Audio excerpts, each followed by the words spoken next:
Welcome, everyone. Oh my goodness, me and technology. I'm Larissa Russell of Heart Centered Academy, And I'm Deborah Epstein of Cosmic Dreaming Lodge. and we are here for connection with spirit. And Deb and I were just talking about the topic we're going to discuss today. And I was talking about a sort of a rabbit hole I went down this weekend about cults and um, patriarchy and all of this. And she mentioned an article she was reading, and she's just going to read us a little excerpt from it to get us started today. Do you want to Okay. share that? So this is by Perdita Finn.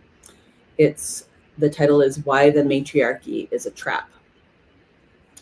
10,000 years of patriarchal civilization has not only colonized the lands of the world, but the habits of thought, the minds, and most of all the languages of its people. Liberating ourselves from these insidious belief spheres is not an easy task. Words so often trap us in the very systems we're trying to escape. The word matriarchy, for instance, seems to allude to a pre-patriarchal time when female goddesses were worshipped and clans organized around mother and grandmother. Certainly, a strain of such tendencies endures within civilization, with the great mother goddesses of legend and lore, with remnants of devotion to the earth as mother, and with the Blessed Mother herself. Matria means mother, but here's the rub. Archy means rule, government, and authority. If we take one system of domination and replace it with the other, we are stuck in the civilized mindset where one group will always exert power over the other. And yeah, there's a lot more to it, but that was one that, yeah, it was a That great was a read. goosebump one, yes. Yeah. It just really, I hadn't thought about the words that way, but it makes perfect sense. So then what do we call it? That was sort of our next comment. And I'm like, let's just wait till we jump on the live and ask, like, what do we call it then? If we're not calling it matriarchy, which I had been led to believe, or maybe I just didn't like dive deep enough into it, Hmm. was, you know, woman led, but it's more about community and it's more about working together and, all of those things. But if you think about the actual word, right, matriarchy, Hmm. then it's still a power over, Yeah. which is the whole fear. So then what is it that we are striving for? Hmm. What are we working towards? And I think you mentioned, was it mother community? Mother, what did you say? You had come up with something, and I was like, oh, that sounds good. And let's Oh, ask. yeah. I Yeah. think that's what it was. I was like, Then we talk about 400 what other things. did Yeah. I say?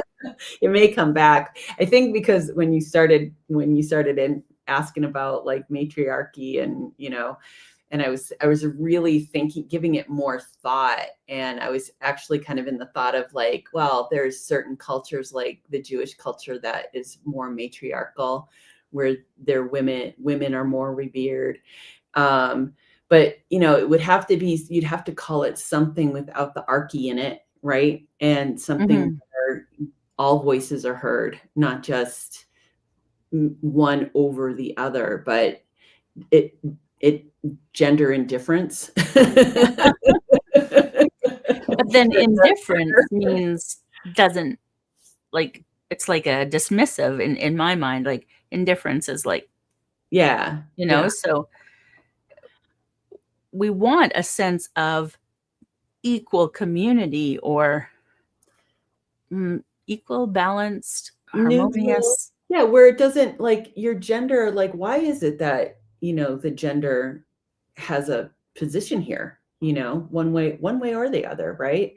Like, you know, I know I know we were taught, like probably eons ago before I don't know if our generation or before ours, I'm thinking about my mom too, how they just weren't Mhm. treated as, capable to Yeah. do math or whatever, anything outside of the home, they weren't capable. I'm thinking of Mad Men is what I'm thinking of, and Betty Drake, Mhm.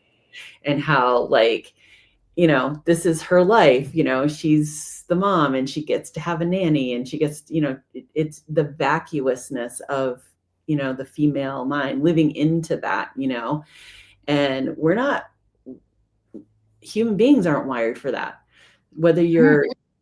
whether you're male or female, you're not wired to not live why you're here, Yeah. Yeah. And that's true for anyone.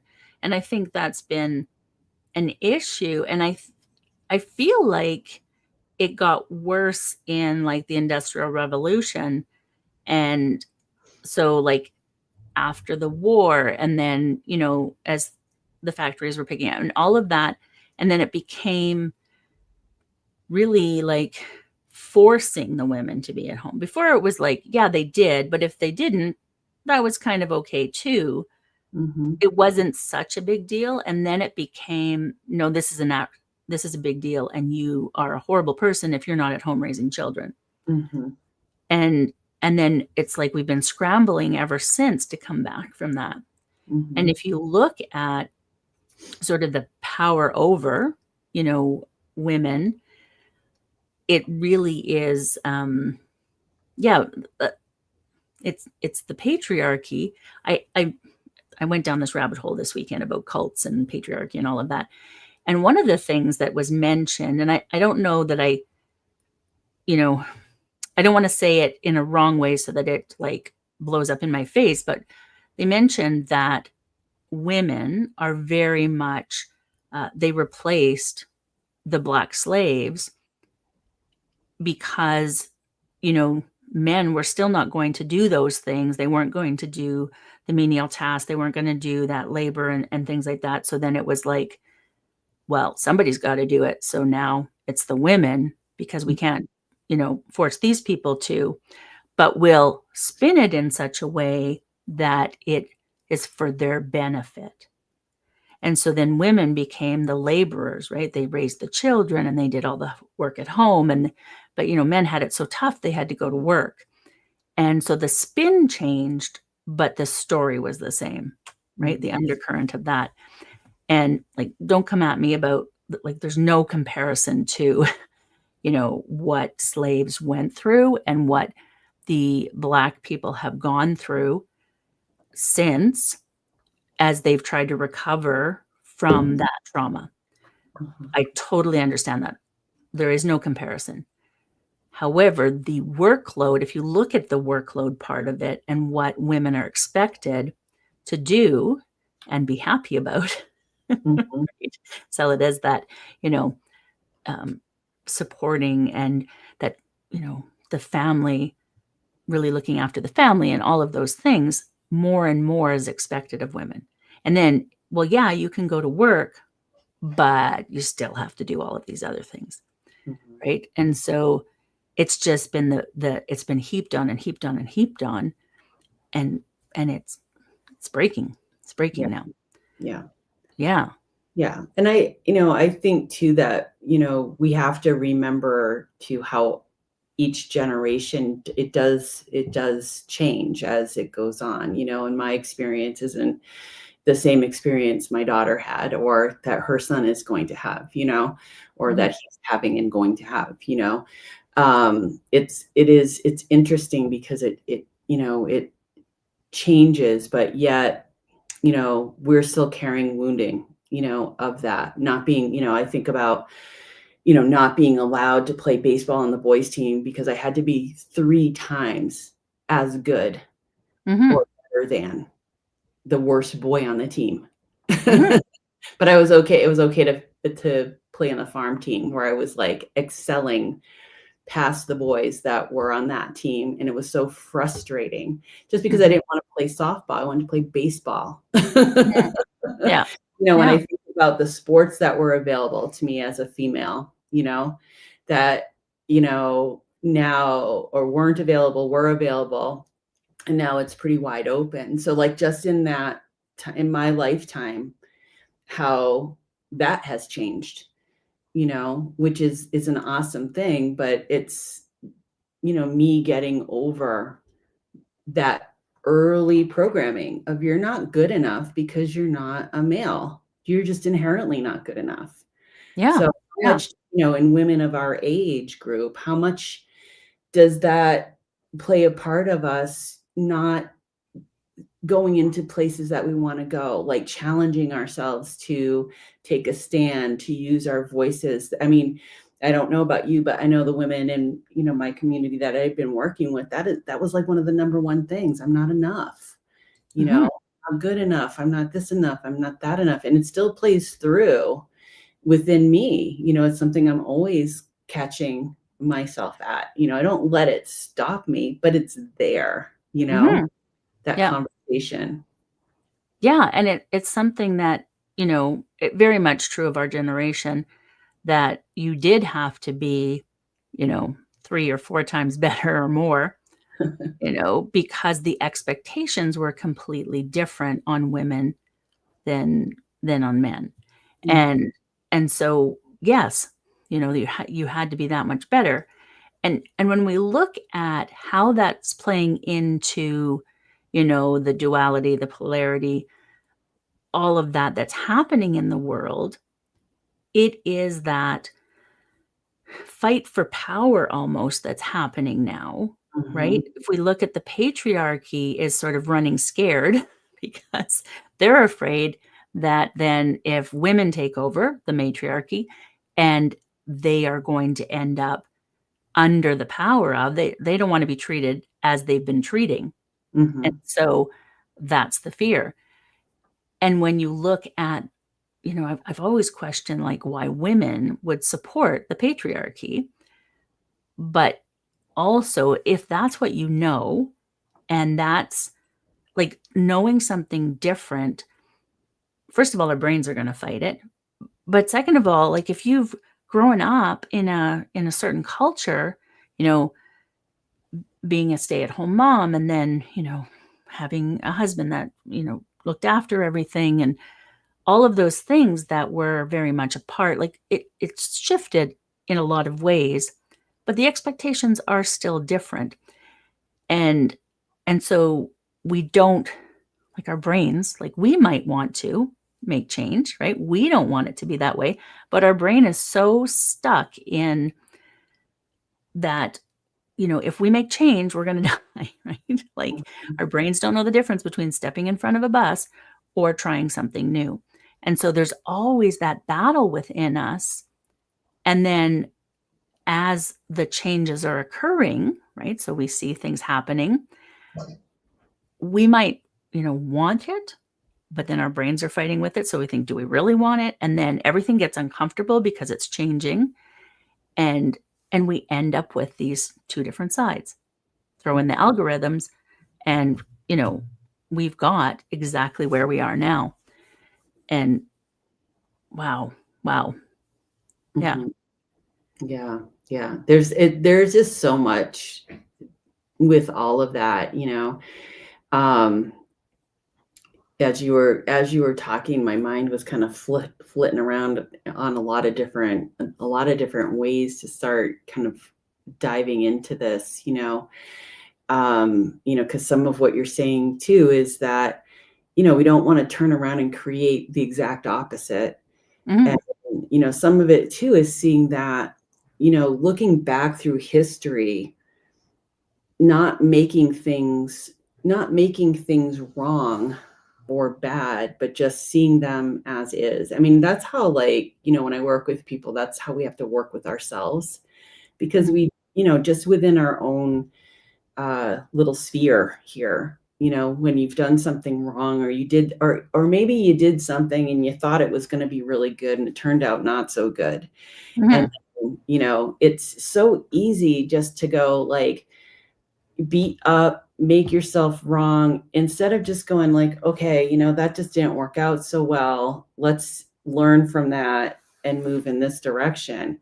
The stakes are just so high right now. And it gets to that point when the stakes are so high that any move you make is gonna feel deadly, Mhm. And like, how can we kind of ease up on all of it, you know? And yeah, like, and you know, I'm not excluding myself from that, because I think of certain people in leadership positions that I really have a hard time with, you Mm-hmm. know. But it's because I'm not saying you do it and I'm not. It's no, it's I think that's our work right now, is that seeing yourself as the leader, seeing the things that you're doing within yourself, and calling yourself to task and holding yourself in accountability, using your voice in a responsible way, using, you were also talking before we got on too about that questioning, Mm-hmm. and I think we're kind of going into that. If you want to share Yeah, that, it's a yeah, great, absolutely. yeah, You great know, way in of my thinking. deep dive that I was doing this weekend, started with cults and then the patriarchy. Like I talk about the patriarchy a lot, but with the things that are happening in the world right now, there's an unsettling. So, I'll use your election as an example. I'm not American, so, but it is a global effect across, you know, and your election for your president, they're, the people who voted and were really feeling strongly because, as a charismatic leader, very much like a cult leader, very charismatic, tells you what to think, tells you what to do, all of those things. And now there's this crack that's happening because it's not as um, uh, it's unsettled and unsure because it's kind of jumping all over the place.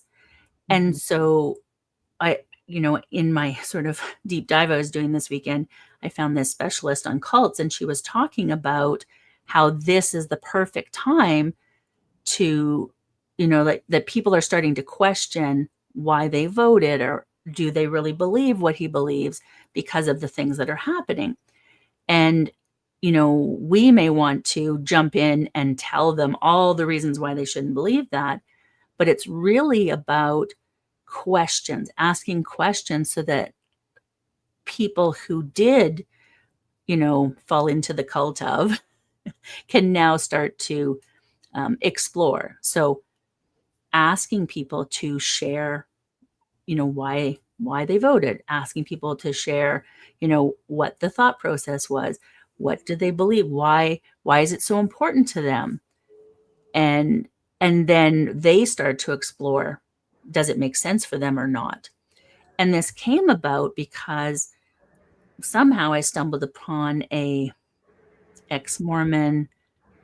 She's an ex-Mormon, ex-MAGA supporter, ex-white supremacist, ex-trad wife who has, like, her whole world blew up, and she has now gotten out of all of that.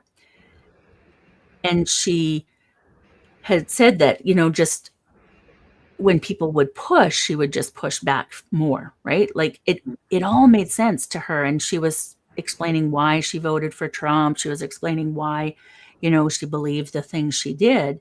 It was all fed to her. There was no thinking involved. She'd been born and raised into it, and there was no thinking. Mhm. But when she started to ask questions, when the cracks started, and then other people would ask questions, it made her explore it a little more. And then, did it make sense? And then she was talking to this cult specialist who was like, yeah, and this is the perfect time for that, because the cracks are showing and people are questioning. And not just about voting for Trump, but like how you believe about what's going on in the world, and what how you're treating other people. What do you think about, um, people of color? What do you think about gay people? Things like that. Is the cracks are starting to show everywhere because there's no consistency. And Mhm. for a cult to continue, which patriarchy is a cult, then it has to have consistency. And that's, it's not there now. And so things are all over the place, and people are starting to question. So now is the perfect time, if you have people in your family or people that you love that are not, may not have the same belief system that you do, then just ask questions. Don't argue with them. Just ask questions and listen. And it's amazing the things you can learn. Mm-hmm. Yeah, this is the time. This is the time to do it. Yeah. Yeah. So, yeah. Absolutely. While you were saying all that, it for some reason like brought up. When we were traveling, I was listening to Greg Braden's Purely Human, and in it he's talking about like where we are right now and AI and the possibility of our uploading our consciousness into a cloud and downloading and being wired in, and the whole premise of that is like you know it's probably going to be our kids or our grandkids generation that's really going to have to be dealing with this. Is the technology is going to be such that like if they're really into video games, you just put a little chip in your head, and you don't have to have a device, you're in the video game.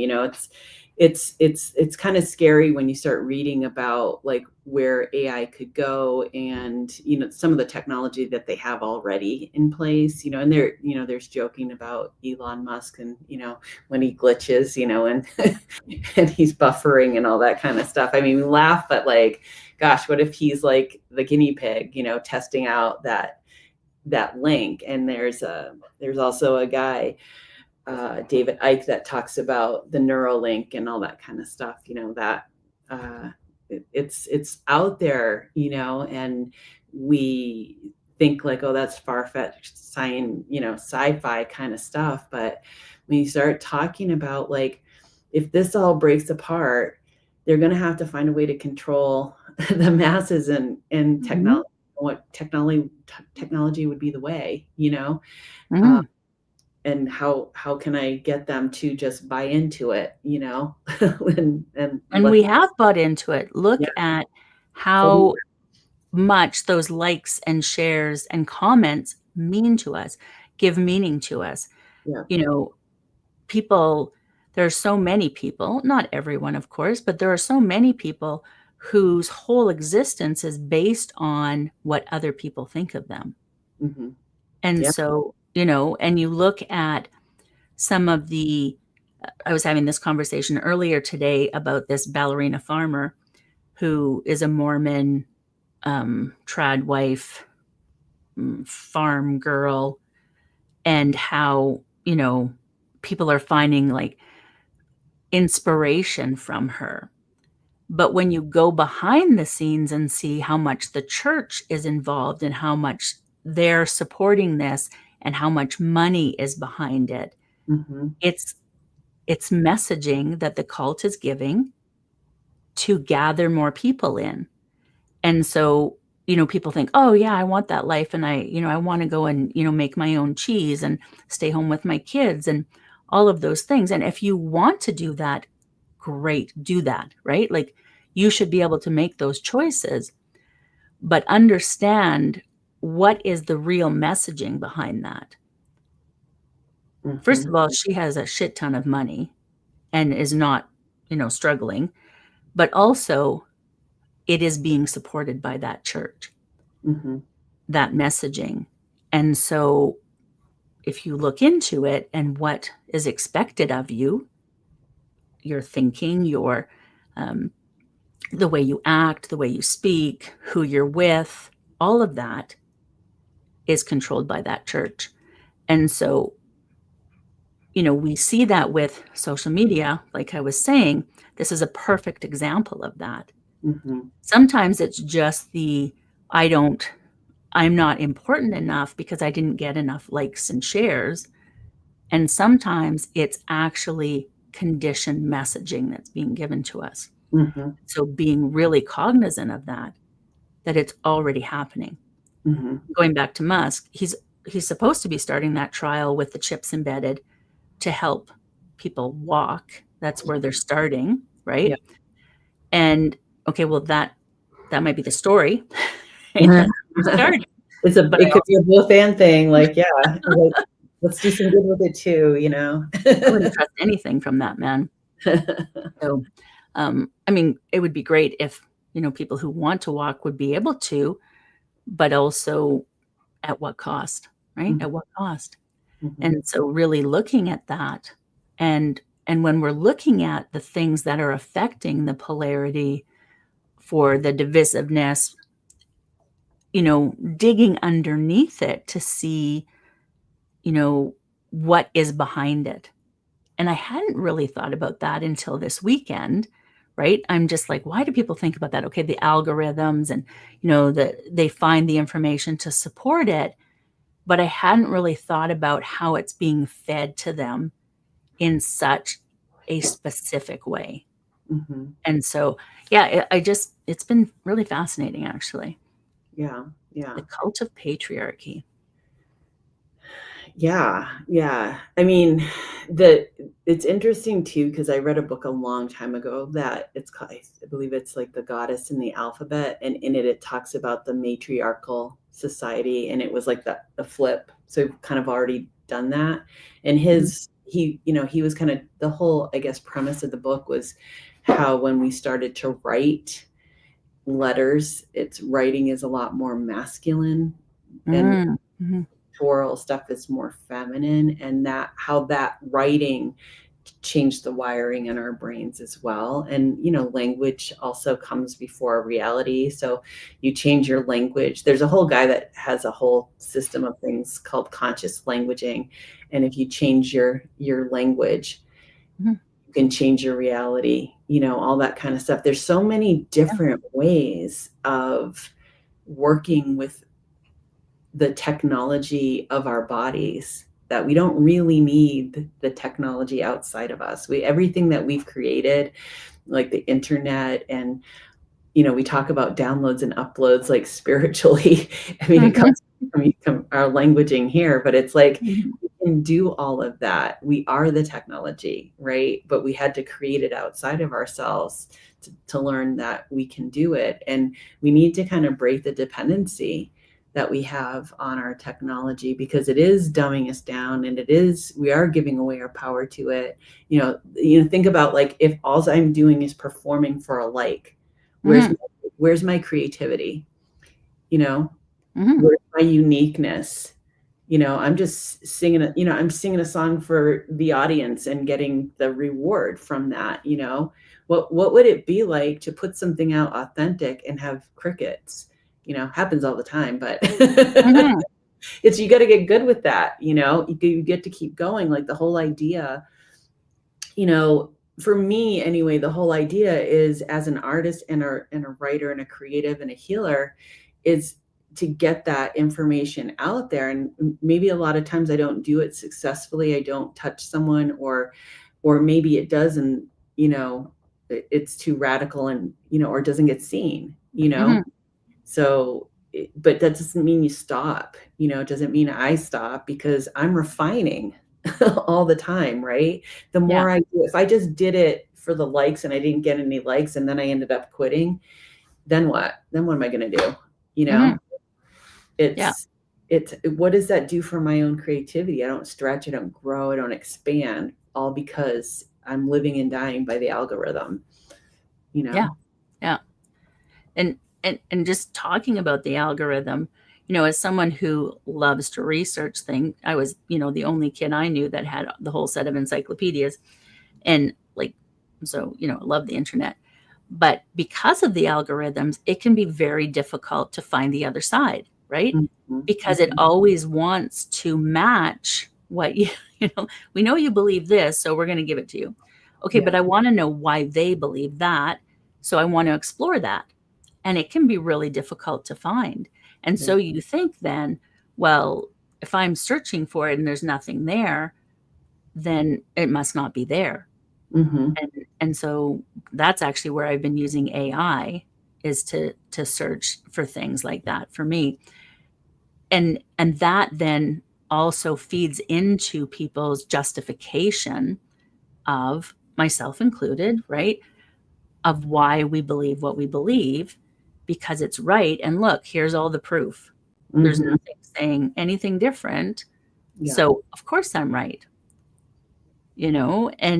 And so it can be really hard then to see somebody else's side in something that you may not agree on, which then causes all of these issues, right?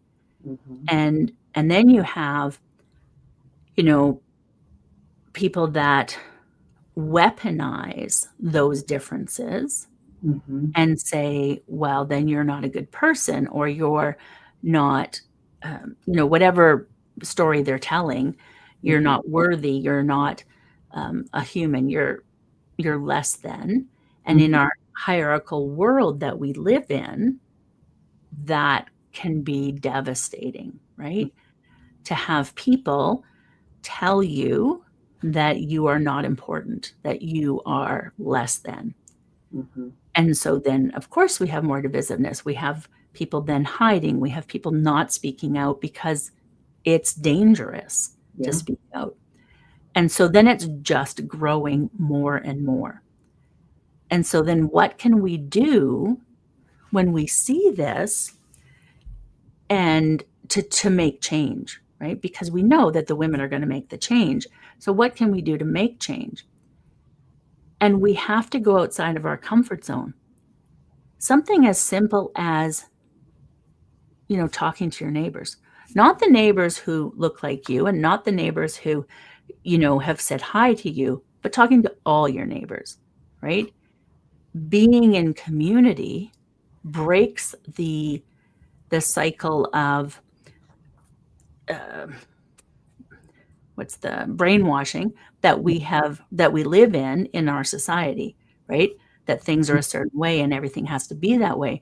When we come together in community, it breaks that, because then we start to understand, oh, you're not what I've been told.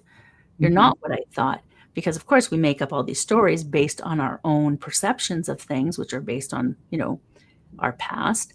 And then when we actually talk to people and get to know them, and it can be just like a high over the fence. Oh, they're not that cold, or oh, they're not that scary, or whatever it is. Mm-hmm. Mm-hmm. Then we can change that. Mm-hmm. And I think little things like that will make a big difference in our world, Yeah. Yeah. right? I mean, that's really huge, because what you're talking about is working on the local level, working on, you know, it creating something different by being something different on the local level, instead of like going for, the highest part. You're starting at the roots, Mhm. planting the seeds, growing new things up. As it's so funny. It's like, oh, I just got this huge vision of it, like roots and trees and all that kind of stuff. It's like, this tree is dying. So, we're seeding, a new way of doing this. And does it have to be just one tree? Can it be several different, varieties of plant life Yeah. that we plant and grows together, a nice diversity of ways of being, where we do connect on those local levels, not to be right and to make others wrong, but to do it, from the heart, and from, a genuine wanting to get to know somebody.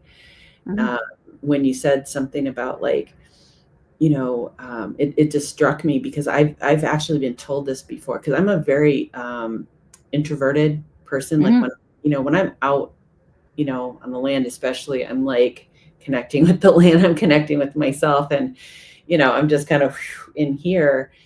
And it's happened before that people don't get me, Mhm. she's snobby, she keeps it, there's something about her, whatever. But when they get to know me, they go, wow, you're not anything of what I thought.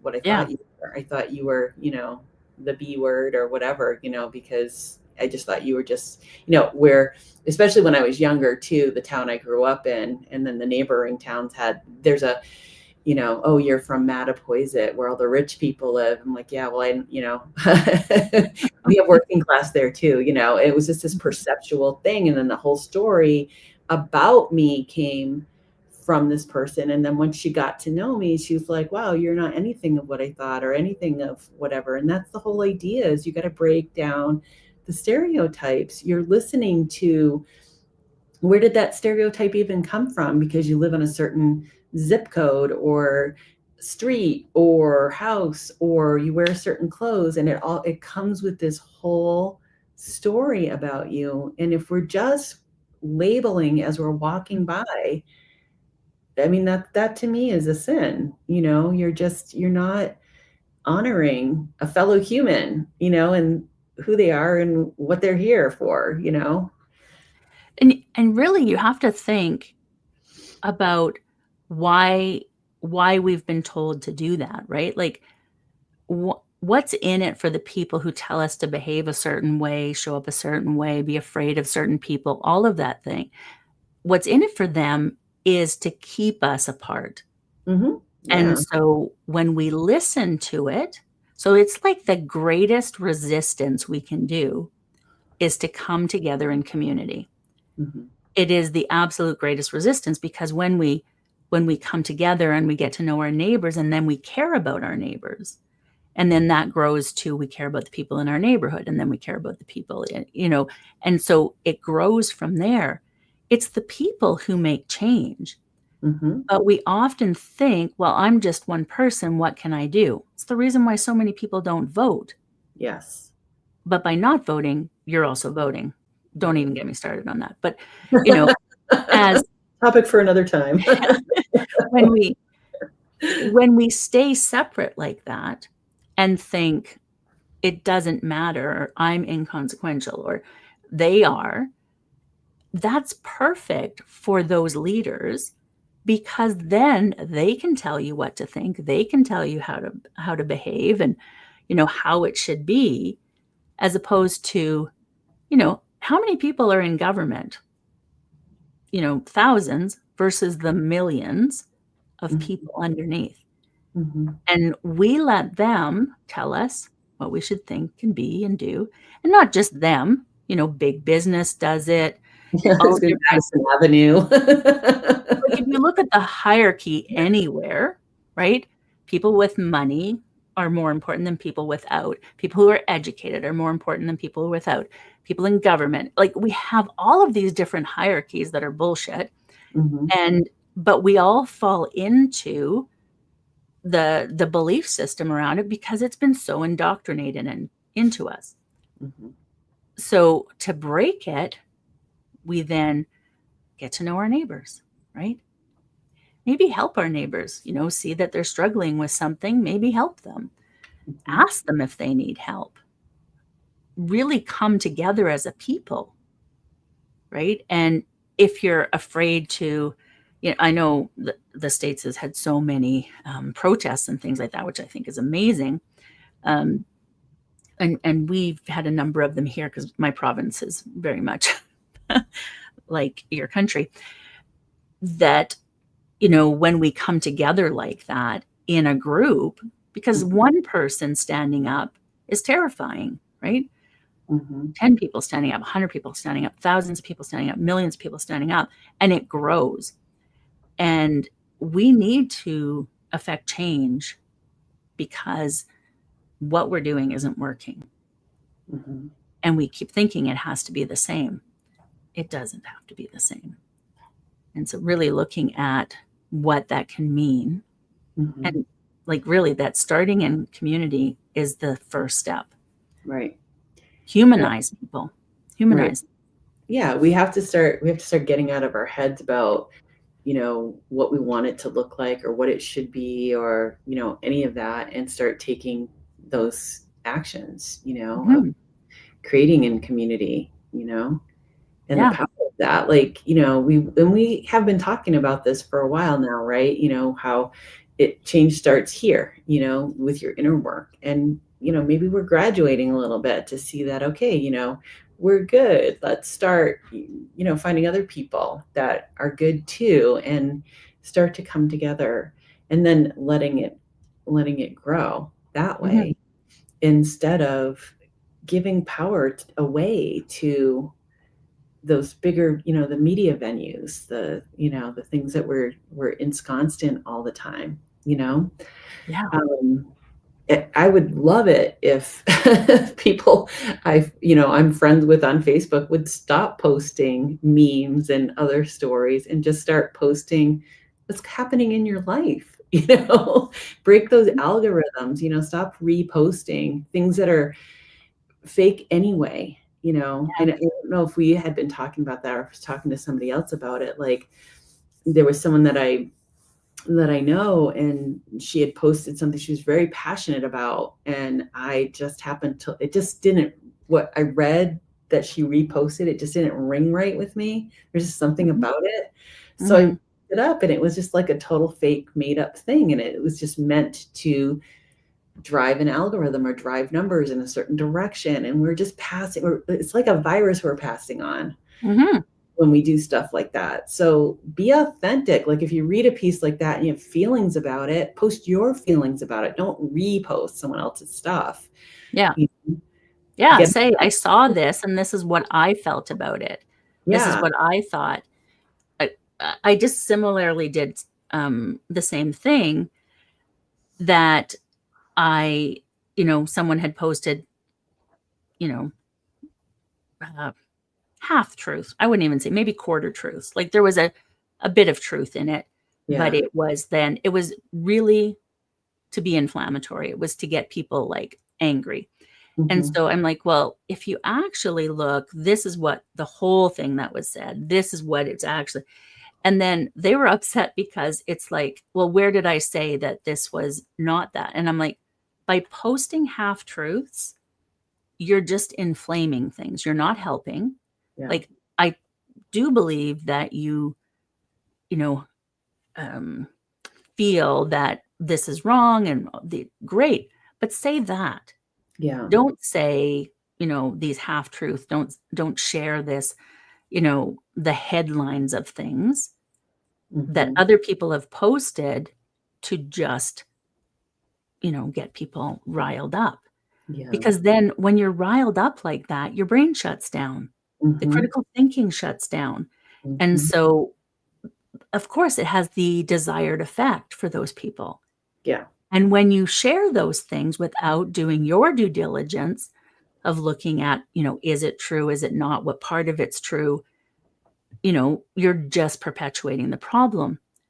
Now, if you had shared it and said, like, these are my thoughts on it, I did some research. This is mm, actually this, and this, or I read this article and blah, blah, blah, is completely different, mm, right? You're stating how you feel. You're stating, what is being activated in you as opposed to just perpetuating this divisiveness with yeah, everyone. yeah. Yeah, it's interesting because as you're talking, I was thinking about it energetically and how, whenever we do anything, our state of mind, our state of being is infused in what we do. It's felt whether you know it or not. And when, it's okay to have your buttons pushed, but we're thinking and feeling human beings, and we get to be responsible with what we pass along. And, what is your purpose? Is that what you want to do? Is that you're so angry that you don't give a shit and you just want everyone else to be angry with you? Or, you can be the light or you can be the dark in the world, you choose, you know, Mhm, you know, it's, yeah, it's kind of we just do things so often without giving it thought, of what the repercussions will be. What am I actually doing? What am I creating when I spread this or when I say this thing or when, I'm irresponsible with my words. And I feel like, our culture of, social media, even like I think about driving too, it's almost the same thing when you're in a car and you've got that hunk of metal wrapped around you. It's so mhm, easy to flip off the person next to you, if they do something you don't like. But if you were standing next to that person, it'd be a hell of a lot harder to flip them mhm. off, right? You probably do the work you needed to do to let it go. Not that I Yeah. never flip anybody off. But I mean, I think about that, it's like, what am I doing right now? It's like, I'm angry. Yeah, maybe they cut me off. So my fight or flight system went off. So I want to fight, you just threatened my life or whatever. I can breathe and I can go, yeah, how many times have I done that to somebody without knowing I did that? I Mhm, kept my ass while I was driving. Oh, well, we all do it. Right. But that's that. like no forgiveness, having to get it right all the time, Yeah. Yeah. Yeah. And, you add in weapons to that. And, I Mm, was talking to somebody about that recently because, in Canada, we don't have the same gun issues. Not that we don't have guns, but, like we don't all have guns. Like I know like maybe two people that have guns. mhm, And so, but here, like we still have things that happen. And I said, one of the things that stopped me from getting angry with drivers was after a woman was followed and then beaten with a baseball bat mm, because she cut somebody off. So, yeah, like, in your country, you might just get shot for doing it, but that doesn't mean it's not dangerous to do as well. But right. it really made me think about like what what was the what harm was done to the person who was cut off. Yes, Mhm. the fight or flight kicks in, right? And as someone who was a very angry driver, because and mostly I realize now because that cortisol was always coursing through me, Mhm, right? I was always in fight or flight. And as I've learned about it and started to like lower that, I still have times when I'm triggered, but then I recognize it and I'm like, okay, just breathe, right? Like, it's your body reacting. You're mm, not in danger. Just breathe. mhm. Like you said, but if you haven't learned to discern that, Right. right? And then, your brain's like, they tried to kill you. Go And get then, him. and that comes back to the not knowing your neighbors thing again, right? Yeah. Like, maybe somebody cut you off because, it's an emergency and they're, like, in a rush. Mhm. Maybe, maybe they just didn't see you. Yeah. Yeah. We don't know the other side, but we make up these stories about the other side. Absolutely. Yeah. Yeah. Yeah. Yeah. And it's Yeah. our victimy part of us too, the poor me. I just got I got cut Mhm. off, you know, and Mhm. I'm gonna fight back, all this always happens to me. And that's the thing. It's like it's it could, it's so funny because I think of things in patterns, right? And it's like the person that goes, why does this always happen to me? This thing always happens to me. And it's like instead of like going down that road, just go like, okay, this thing's always happening to me. What am I supposed to see about this? What is it about me that I'm not looking at something that I need to see? Yeah. how, how do I feel about this thing when this thing happens, other than, like a victim? What are my other emotions around it? Where does it lead me? But we don't introspect at all. We just, it's back to that. We don't have time to introspect. We have time to walk past, label it. If I know what it is, I don't have to do any more thought about that. Right. And Mhm. that's how we cut people off, like, not just in traffic, but just in life in general. It's a diminishing of basically yourself, because what you do to one, you do to yourself. It's all part of the whole system. We're needing to think a little broader in terms of, that, it's funny. This brings me up to a point. Like I had a event this Saturday. There's a woman that she brings people into Sedona, and she's been hiring me to do some land excursions, some ceremonial stuff on the land. And I was working with this group of women and took them out on the land and went to a dry creek bed, and I brought like an altar, and I just kind of let whatever wanted to come through, and I did this meditation with them. And it was really interesting because when I do lead a meditation, I'm in it and I see what's going on, and I just kind of say what I see happening. Mhm. And I started seeing this like multifaceted gemstone, and that's kind of what we were working on, is our multi-dimensional selves. And I just saw, like, see if you can see your body or experience your body as one facet of the whole of who you are, of your multidimensional self. And the feedback I got after that was, I never thought of my body as part of me, as part of my multidimensionality. And I've been so awful to my body, and I've been so mean to it, and I've been, hating it. And when Mm-hmm. I took a moment and saw that it was really all of who I am, it really changed my perspective on Mm-hmm. my body and made me like sad how I've been with myself. But then I went like a little bit deeper with that, and I went, now look around the circle, and you're looking at multifaceted gems, all who have a different expression of a physical body, and it's all part of the all. And that kind of blew them open, because we did some work around the judge and judgment and stuff, Mm-hmm. and we judge. And it's like, man, if like I'm treating myself this way, and I'm treating everybody else this way, if I start being a little bit more loving here, can I notice that expression across from me is like, Mm-hmm. part of the same all, you know? And we just don't think that way, right? Yeah. Unless we make a conscious effort to, Yeah. because it's not a part of how our world expects us to live. And Mm-hmm. so we have to make a conscious effort to change it.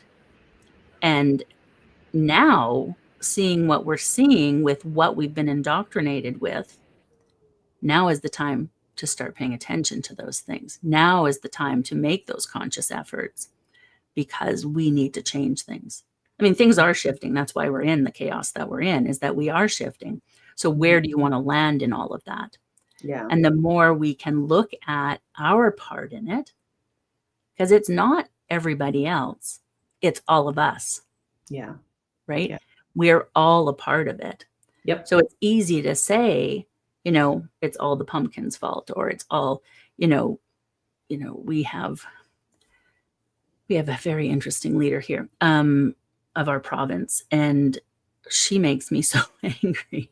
But then I have to sit with it, and just the stories and why they're happening, and what Yeah. does it actually mean for me, and what can I do with it, Mm-hmm. and go from there. It's Yeah. not always easy, Yeah. right? But we can't change things by yelling and being angry at everyone, except for the people who are, making the decisions that we voted for to make those decisions. We don't ever get angry at them, right? We get angry at our neighbors, or we get angry at, the people Yeah. around us The who person with the don't think bumper like us. sticker and all the yard signs of the person that they're supporting that we hate, right? Yes. How can they do Yes. this? Right. Well, it's interesting, like, it's how can I turn this thing I'm seeing that I don't like into inspired action? And what is that inspired action? You know, without like, I don't want to give people answers. I don't have them. We have to be in the moment with these things. And remember too, it's like, it's a transformation. It's not like this linear event where it's like, over here it's like this, and then we turn on this magical switch, and then everything is beautiful over here. We have to remember that we're souls and bodies, and part of the reason we're here is for this learning. Our souls, like, digging it all, and when we look at the through the lens of reincarnation, you know, how many past lives have we had where we played parts where we were part of creating all of this thing that we don't like? So, Mm-hmm. if you do a lot of like past life regressions, you might find lifetimes that, you weren't such a nice person. You might be victimized in this lifetime, but the one before you were the perpetrator. Mm-hmm. um, on the opposite ends of things. So I think, we get to remember that part of things too when we're, working with our judge, that, we've lived many lifetimes, most of us, and, maybe other dimensions, other planets, and other cultures. But this is the one we're in now, and so what's my mission here? What's my job here? What am I to do? What am I, Yeah. what's driving me, you know? Yeah. So, just as we're wrapping up here, these are the things to think about. What is your part in it? right? Like what are you doing as a, as a human being in this world? What's your part in it? Um, you know, go and meet one neighbor this week, just even one, right? And make that difference. And I have to say, since COVID, I haven't been as good at it. We used to know everybody in our building, but since COVID, I haven't been as good. I work from home. I don't leave a lot. So it's like, I'm not out there meeting people. Yeah. But also with that, voting with our dollars. I just want to touch on that because the corporations that are a part of this patriarchy it's all tied together. And so, shopping with small businesses, shopping local, different things like that, not giving our money to people who support causes we don't believe in or are doing damage to our planet or different things like that. We often see, this is one I bitch about a lot. So we gave up plastic straws, and yet the companies that are pumping the pollution into the world are doing next to nothing. And I'm like, okay, I can't even drink properly. Like, you know what I mean? Like, we as people are supposed to recycle, even though it goes nowhere most of the time. Yeah. We are supposed to give up, certain things. But the conglomerations, those corporations, the patriarchy is like, yeah, you take care of it and we'll just keep doing what we're doing. So Mhm. thinking about all of those things, how can you affect change today? Mhm. And I'm just going to put that out there. Yeah. Any final thoughts on what are you up to that you might want to share with people? Yeah. Well, one thought to share is metal straws. Carry it with you wherever you go. Yep, I'm with you. Yep. We have like little sets of cutlery we take and stuff too. Yeah. Yeah. Yeah. And yeah, I am really working on my Substack. That's most of what I'm doing. Reaching people that way, building a community that way. I'm working on a story that I'm telling through my Substack. So it's not quite full chapters, but I'm using that as a venue to keep me going on, the unfolding of Brilliant. Yeah. the guides of the lodge. And that's been really kind of cool. And then because if you have a paid subscription to my Substack, we are going to be having our first quarterly little gathering, and we're going to be doing some kind of introspective work with the body. So some creative kind of body-centered activity. And the only way you get to join is if you have a paid subscription. So that's a little Love it. perk that I'm offering for supporting my work. I So that's love what I that. do. Yeah. Yeah. Yeah. I love Substack for that reason, right? Yeah. Like the sharing and, yeah. So follow Deb on Substack. And Heart Centered Academy, we are so many things, but we're starting our next book club right away, the 23rd, I think, of September, and we're doing The Divergent Mind by Jenna. Anyways, if you're neurodiverse, or even if you're not, and you want to have a better understanding of women and how we think about things, or maybe your customers or the people around you, come join us. At Heart Centered Academy. I think it'll be really interesting. We have a handful of people. Well, being neurodiverse myself, a lot of my clients and followers are neurodiverse as well, or maybe haven't been, officially diagnosed, but think differently. But also, I think, a lot of people can feel that way with the way things are in the world. Focus is down and all of that. So that's one of the big things we have starting right away. There's always things going on, in our community and around. I'm sure there's things that I should absolutely be telling you, but I can't think of them right now. We're talking about it, about the build your own. Oh yeah, the Build Your Own Business Adventure.